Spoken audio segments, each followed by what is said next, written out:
ليا مرنا الليل ونفض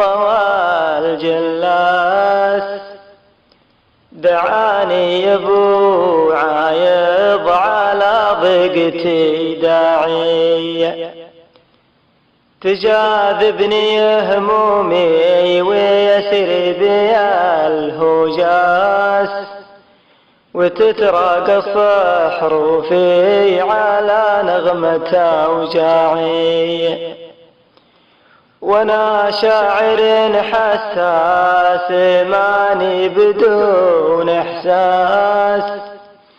وسطر يبو عايض من جروحي ابداعي وجاهد همومي بالصبر لين الشاب الراس بمركب عزومي والتعب حط مشراعي وكسر مجاديف الامل في بحور الياس وذابت شموع احلامنا والعمر ضاعي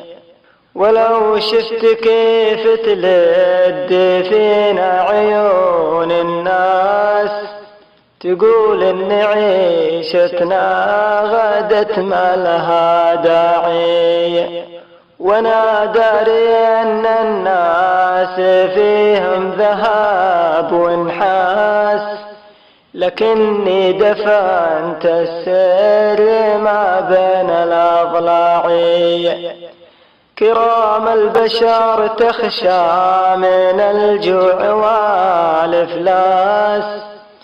ورب البشر يعطي ولا فلس ولا جاعي عسى الله يفرج ضيقة تكتم